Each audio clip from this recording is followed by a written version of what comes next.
Hello, hello, bienvenue sur le podcast Les choses de la vie. Les choses simples sont belles. Partageons les ondes positives et profitons pleinement de chaque instant que nous offre la vie. J'espère que mon contenu te plaira et je te dis à très vite. Hymne à l'amour. Aujourd'hui, j'ai envie de te parler de la relation entre un grand-père et son petit enfant, un père et son enfant, un homme et son amoureuse. Trois histoires différentes, trois relations humaines différentes et qui sont toutes les trois aussi puissantes et belles les unes que les autres. Alors la première, c'est la relation que j'avais avec mon grand-père. C'est un hymne à l'amour à la fois puissant et intemporel. Mon grand-père, il est né en 1923 en Italie, à Vadzola. C'est juste à côté de Trévise, à 13 kilomètres de Venise. Une ville assez typique, de l'Italie. C'était pendant la guerre, c'était, difficile. Mon grand-père a dû faire, il a dû partir en fait, à l'armée. Il a pas eu le choix. Il a eu une éducation, fasciste, sous le gouvernement de Mussolini et peut-être que la chance qu'il a eue au final, c'est de savoir conduire. Il a pu passer le permis et quand il est parti à la guerre, il avait 19 ans. Mais il a refusé en fait d'être du côté des Italiens, d'être, du côté de la patrie. Il était du côté de la résistance. Il a choisi de se rebeller. Il a choisi, de rejoindre, les Américains et donc il a fait la guerre à côté des Américains et il avait l'uniforme, comme il avait le permis de conduire, il pouvait conduire les poids lourds et il emmenait en fait, les munitions, les armes, les vivres, sur le front et il avait appris à conduire, de nuit et sans lumière pour pas se faire repérer évidemment. Il il parlait pas très souvent de la guerre parce que c'était des images assez, horribles. Il avait perdu des frères comme ça et son père et quand la guerre était finie, quand, quand, s et bien, il est revenu chez lui. Il est revenu avec l'uniforme américain, la famille l'a renié parce que pour eux, eux qui étaient fascistes, porter l'uniforme, c'était trahir la patrie alors qu'en fait, il était du côté des bons, non? Alors, il a décidé de partir. Il a quitté les siens et il est venu en France. Il, il voulait aller à Dijon et le problème, c'est qu'il savait pas lire ni écrire et donc, il s'est arrêté à Digoin. Il a, il a travaillé à la faïencerie de Sarreguemines de Digoin et il a rencontré, ma grand-mère. Il est tombé sous le charme. Elle était belle, et ils sont tombés fous amoureux. Ils se sont mariés, ils ont eu 2 enfants et il a travaillé, durement à la faïencerie d'abord et ensuite à l'usine Eternit, qui fabrique, pas mal de choses, en fibrociment, donc en amiante et il a pu, acheter une parcelle, de l'usine qu'il mettait à disposition pour les employés et puis il a construit de A à Z la maison, du sol au plafond et mon grand-père, c'était quelque chose. C'était une âme forte. Il parlait fort. Il était pas très grand, toute sa famille, tous ses frères, étaient très grands et lui, c'était le seul qui était, plus petit. Il faisait 1,75 m je crois et il avait un sourire éclatant. Il avait des très beaux yeux et ouais, il a beaucoup travaillé en fait pour, subvenir aux besoins de la famille. Hem, un modèle de courage, vraiment, de résilience et puis de bonté, de générosité et de bravoure, de loyauté et de fidélité. Il a aimé, ma grand-mère jusqu'à ce qu'elle meure, dans un accident de voiture et même après. Je me rappelle, parce que c'était encore autorisé à cette époque-là, il avait, mis ses cendres dans une petite boîte, magnifique, gravée avec, des roses dessus et il l'emmenait partout avec lui. Quand il venait nous voir, le week-end, à Clermont, il venait avec, le sac dans lequel était, la boîte et comme ça, elle était toujours avec lui, il dormait à côté et il mettait souvent sa main dessus parce qu'il pensait très souvent à elle. Ouais, le jour, où il est décédé, en fait, où elle est décédée, il a perdu une partie de son cœur, de son âme. C'était la femme de sa vie et quand moi je suis arrivée, quelques mois après, il a retrouvé, la joie de vivre, le goût de la vie. Je me rappelais, il avait que 4 doigts parce qu'un de ses doigts avait dû être amputé, bloqué dans une machine et donc il posait ses 4 doigts sur ma tête et tout doucement il tapotait, il me regardait et il me disait: «Fleur, tu ma vie» et ça voulait tout dire. «Tu ma vie» avec, toute, l'admiration qu'il pouvait porter et le soulagement et le bonheur que ça lui procurait. Donc mon grand-père, c'était vraiment, un modèle pour moi. C'était vraiment, j'entends encore sa voix des fois qui résonne dans ma tête et avec son petit accent italien quand il me parlait et il avait une joie de vivre, un optimisme à toute épreuve et il me l'a transmis et je suis tellement heureuse de l'avoir connu, rencontré. C'était une belle personne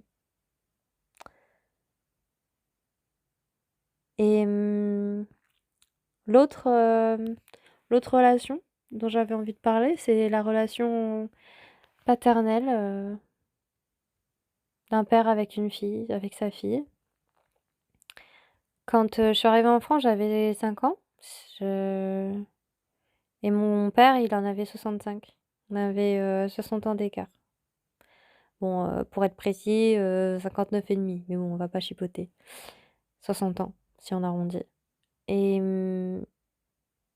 ouais, mon père, ça a été difficile parce qu'au début, je voulais pas qu'il me touche, je voulais pas qu'il me regarde, j'avais un rouleau de sopalin entre lui et moi au petit déjeuner, je lui disais de ne pas me parler et c'était difficile, je pense, pour lui au départ parce que, il avait déjà eu 2 filles, d'une précédente union et puis moi je suis arrivée et bah, comme il dit, «Je t'ai aimé tout de suite». Mais moi non parce que j'avais déjà un papa,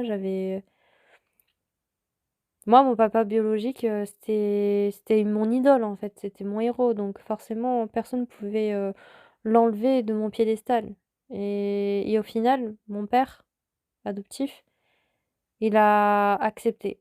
Il a pris le temps. Il ne m'a pas forcée à l'aimer. Il a pris, ouais, vraiment le temps de me faire comprendre, de m'aimer tout simplement, par des petites choses, par des quelques mots, par le fait d'être présent. Mon père, il m'emmenait partout. En fait, il avait pris sa retraite quand je suis arrivée alors que c'était, quelqu'un qui adorait le travail, c'était un workaholic, hein. Donc forcément, rester à la maison, s'occuper de moi, c'était son choix, mais c'était pas quelque chose d'habituel. Donc quand il a décidé, en fait, finalement de s'occuper de moi à temps plein, à m'emmener à l'école, à m'emmener aux activités extrascolaires, à me faire les devoirs, à me préparer à manger, à s'occuper de moi comme un père au foyer, au final et c'était génial. J'ai passé, une jeunesse incroyable d'avoir, un parent avec moi tout le temps. Quand j'étais à l'école et qu'il y avait des sorties scolaires, il venait. Il faisait partie des parents d'élèves qui étaient présents pour les sorties scolaires, à chaque fois. Alors, quand, c'était pas lui, c'est des fois par contre c'était ma mère, mais il a toujours, répondu présent, parce que c'était un moyen aussi de passer du temps avec moi, de, de partager des moments, voilà, inoubliables et de se forger des souvenirs et je le remercierai jamais assez d'avoir passé autant de temps avec moi. Je garde en mémoire tous les instants, tous les moments, voilà, de bonheur qu'on a pu partager ensemble, de discussions riches, de rires. Vraiment, c'était, incroyable. Hem, il a toujours été présent pour tout. Il a jamais été, agacé ou fatigué, de me voir m'amuser, rire, jouer. Hem Je me rappelle quand je lui disais: Papa, regarde-moi danser» et qu'il était en train de lire et ben, en fait, il posait le livre, il mettait un marque-page et puis, il me regardait avec attention et avec, vraiment en étant pleinement dans l'instant et il était heureux de me voir lui montrer la chorégraphie que je venais d'inventer et c'est vrai que mon père après a commencé, bon, bien sûr à vieillir. Il a eu un AVC, il a eu un zona, ça s'est, voilà, enchaîné, la vieillesse et après il est tombé on a diagnostiqué, sa démence frontotemporale et c'est vrai qu'il y a eu, quelques années difficiles jusqu'à l'année où il était parti aux urgences, il avait fait une embolie pulmonaire et qu'après il a été placé en maison de retraite, en EHPAD et après, s'en est suivi, le quotidien, à aller le voir, tous les jours à la maison de retraite et à voir son état s'aggraver et en un an, mourir.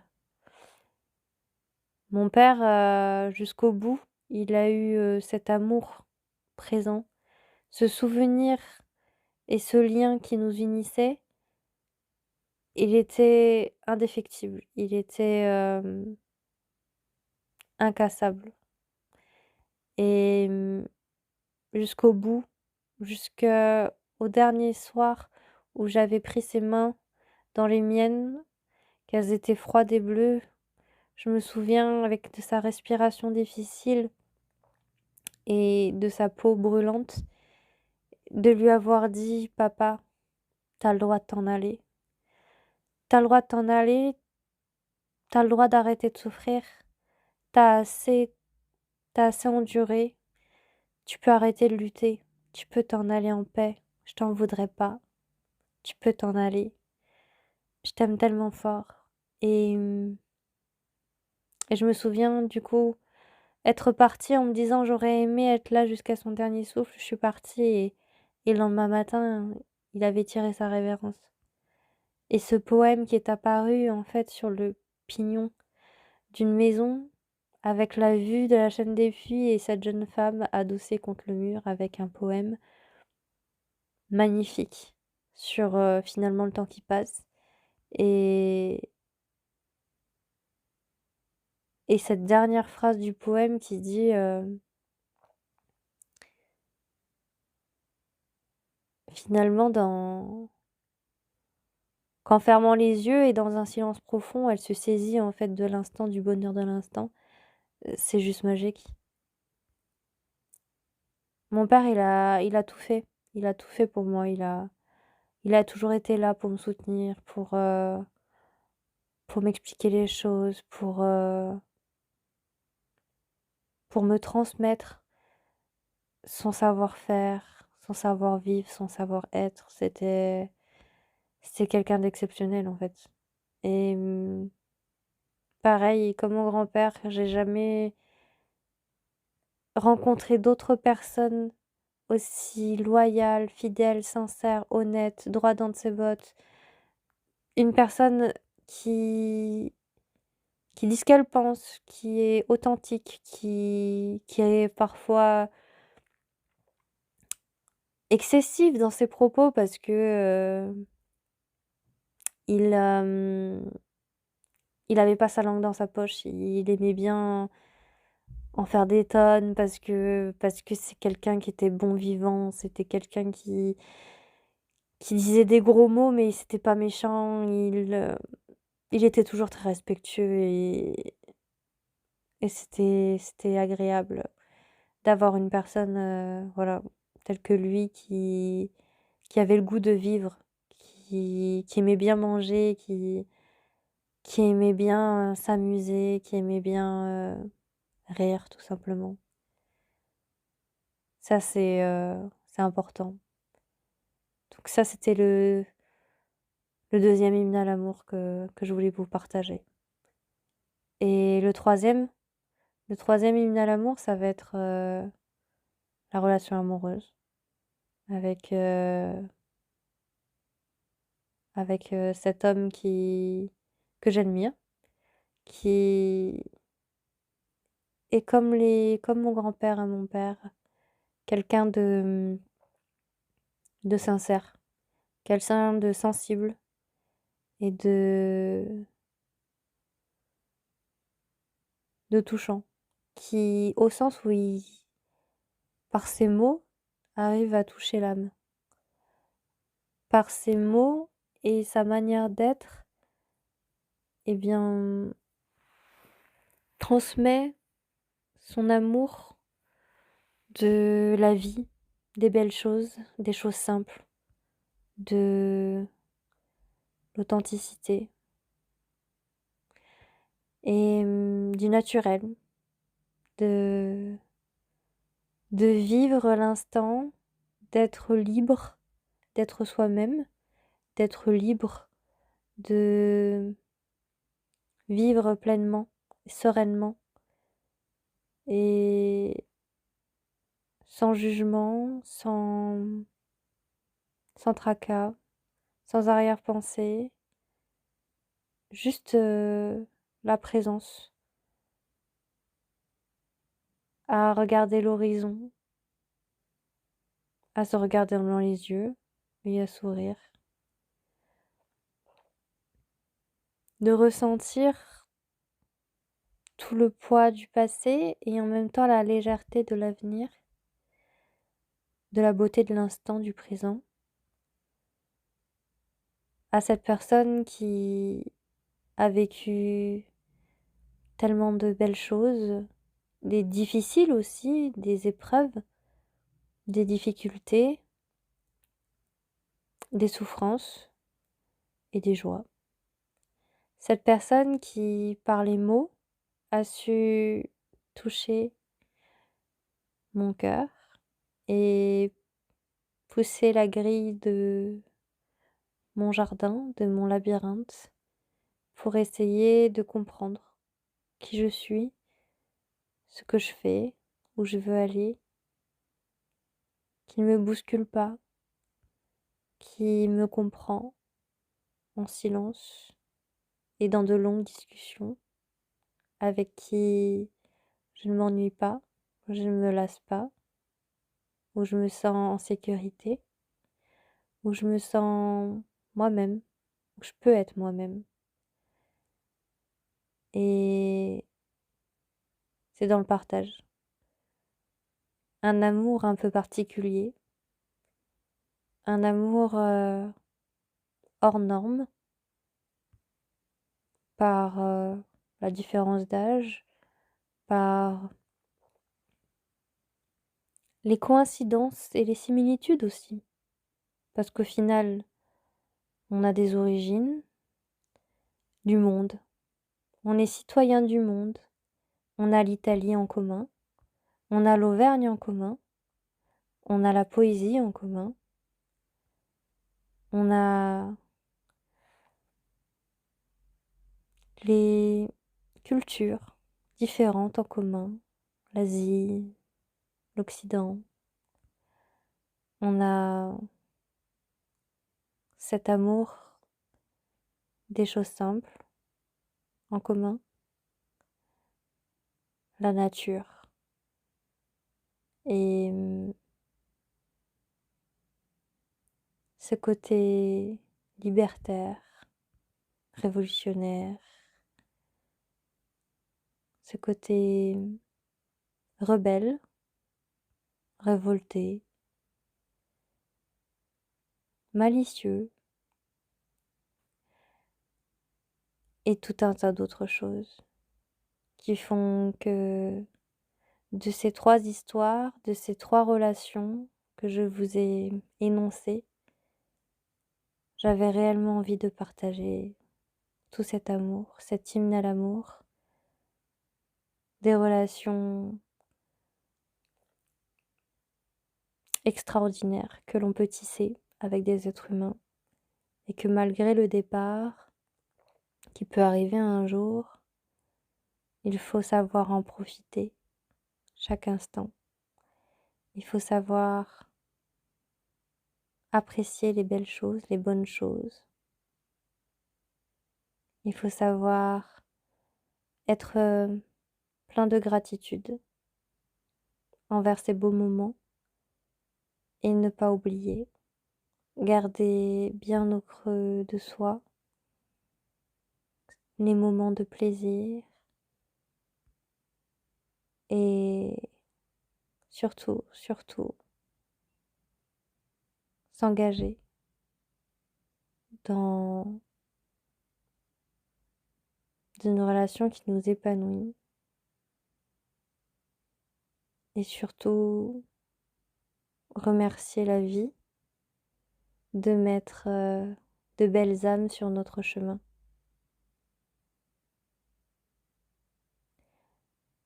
Pour lui,